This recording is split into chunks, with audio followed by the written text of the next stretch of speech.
Welcome to the Project Mom Podcast. I'm your host, Emily Gorey, mom of a sweet baby girl and an ever-evolving entrepreneur.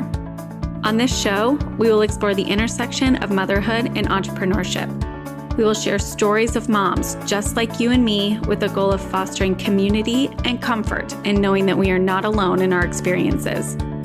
Please take a moment to subscribe to the podcast wherever you listen to ensure you get all the updated episodes and releases.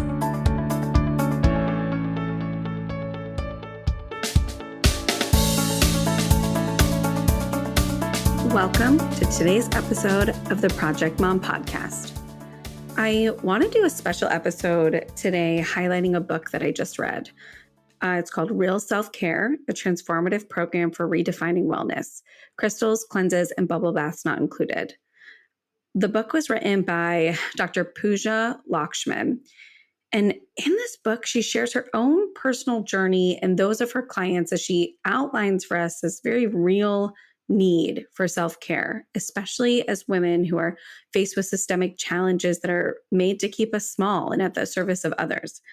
And I initially wanted to read this book when I came across it because I had done an episode in season 1 on self-care and really what felt like the fluff of it. And I felt there was so much more to self-care than, the bubble baths, yoga, massages, etc., that I was excited to really get some insight from a board-certified psychiatrist.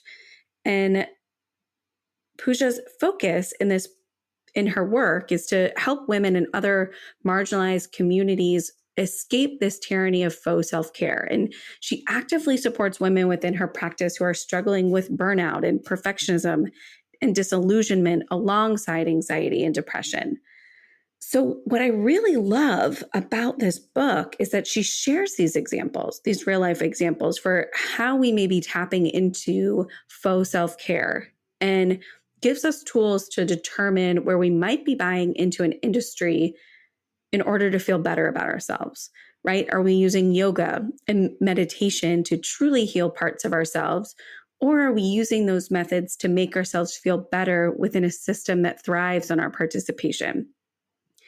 And within this book, she dives deep into 4 main principles for real self-care and gives us the chance to reflect where we are on the scale of living by these principles. And ultimately, it comes back to internal work, right? Not only how are we showing up and achieving what is dictated to us as self-care externally, but how are we showing up for ourselves internally? And she focuses on the fact that real self-care has to originate within and is ultimately an ongoing internal decision-making process that we need to use every single day in order for our needs to be met. So from her experience, the 4 principles are, setting boundaries and managing the guilt that comes along with those boundaries, because it's unrealistic to assume that guilt will not show up in our day-to-day. So how do we manage that? It's not about getting rid of it, but navigating it. 2, treating yourself with compassion. How can we talk nicely to ourselves, be kinder to ourselves, From her experience, one of the principles is self-care allows you to get yourself back to your true self, bring your actions closer to your true self, to your values, to your beliefs, to your desires. And ultimately, it's about asserting your power, There's a quote on page 71 that for me says it all. She writes, "It's about saying this is what works for me and this is what doesn't. It's having the audacity to say, I exist and I matter." How powerful is that? Especially as moms and as business owners and as individuals who are something to others, How powerful is it to put ourselves first? So ultimately, this book has really given me hope. And, with many of the guests we've had on this podcast and through solo episodes, we've explored different journeys with burnout and limiting beliefs and stories that we tell ourselves that keep us small and keep us powerless. So I ultimately feel hopeful with this toolkit at my fingertips because as she's able to demonstrate within this book through narratives of her own and her clients, if we're able to start the change within, there is hope that systemically changes can be made to support the equality and shift in power dynamic for women, for moms, and for other oppressed communities. So if you're recognizing feelings of resentment, frustration, desires to change your situation, I highly recommend this book.